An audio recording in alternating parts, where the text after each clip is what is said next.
大家好，亂噏25。今日咧，喺嗰個專為女士而設嘅個群組入邊咧，見到有一位女士嘅貼文咧，覺得都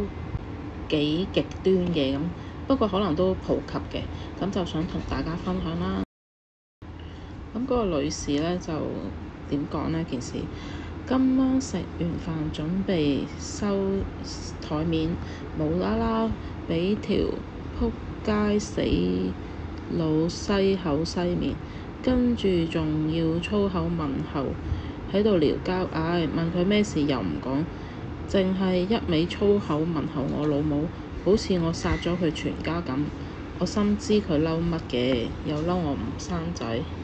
咁嗰位女士亦都有講，冇咗兩個嘅我其實已經好傷心，即係意思係小產咗2次，之後試咗1次 IVF 都失敗，呢次比起小產令身體更傷，但都係有苦自己條仆街，只會係諗自己好想有個小朋友，因為佢啲朋友個個都有。其實我第2次小產時都有表示過唔想再生，但佢又好想試多次，我都好配合咁試多咗1次啦。但係有時佢咁嘅態度對我，我真係覺得唔應該生仔，要面對個咁乸忽嘅老豆真係好慘。我而家只係諗仲可以等到佢幾耐，因為佢啲情緒係突然間話發就發，好黐線。結咗婚幾年，10隻手指都數得晒6至7隻。講緊係無啦啦發鳩我脾氣，生唔到仔係大罪咩？有需要當我係仇人咩？咁呢嗰個女士呢，就打咗一篇咁嘅，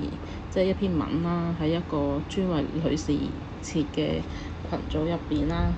咁啲留言都好正嘅，我都 cap 咗啲鋪咗喺段片度。咁我覺得個行為都幾極端嘅，即係佢老公啦講緊，即係一個成年人，咁佢冇交代佢兩個嘅年紀，不過我諗應該可能大約40歲啩，即係如果咁心急想生，同埋佢話身邊啲朋友都生咗，咁應該40歲左右啦。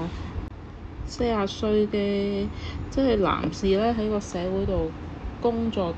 都10幾年嘅啦，正常就即係你 grad 完都15、16年啦。正常個 EQ 就唔會咁低嘅，特別是係對自己即係最親近、最親密嘅人。同埋個篇文呢，個女士呢都用咗好多粗口啦，咁其實都即係都感覺到佢都好嬲嘅，同埋有一種好無助嗰個感覺啦。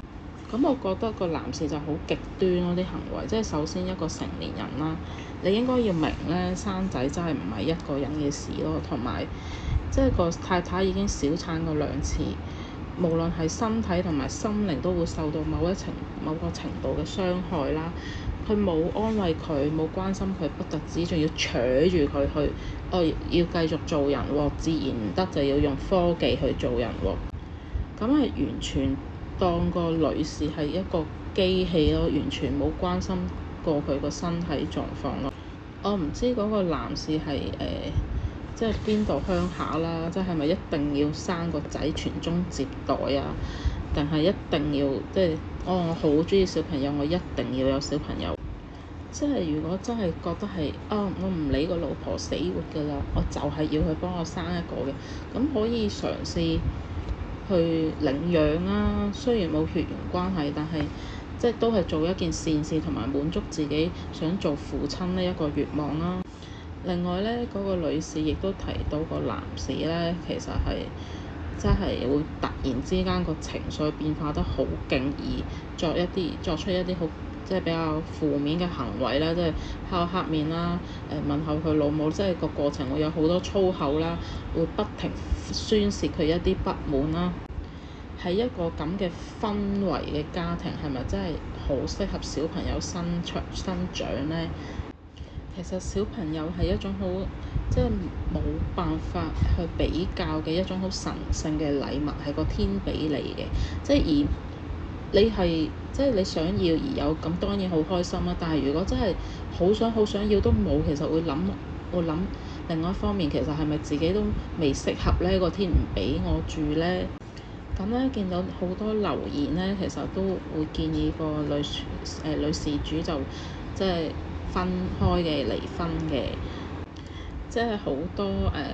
網民都覺得呢個先生唔係一個合格嘅丈夫，亦都唔會係一個合格嘅老豆，同埋就佢即係當自己老婆係生仔機器嚟睇咧，佢都係一個好自私嘅人，淨係諗自己想要乜，係唔會話墮入對方個心理或者個身體係咪仲適合去做呢件事咧，完全冇諗嘅。咁啲網民亦都會講話，即係冇小朋友，你一個人單身，你仲可以可以瀟灑咁離開咁樣，離開呢一個男人。如果當有小朋友出咗世之後，而個男人嘅行為係冇改善嘅，到時可能面對嘅問題會更嚴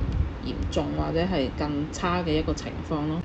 其實生小朋友咧，即係就我自己而言啦，我都有一個小朋友。係要做好多準備，唔係一個人去做一個嘅準備，係要一家人配合去做準備。因為一個小生命一旦出世咧，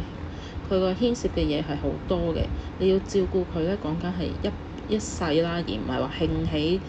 想有個小朋友玩下，真係唔係。你承受嘅嘢其實即係唔單止你見到喺街見到人哋同啲小朋友玩好開心啊，好得意。其實更多嘅小朋友係會病啦，喺教育上邊嘅問題啦，養一個小朋友其實都真係唔平嘅。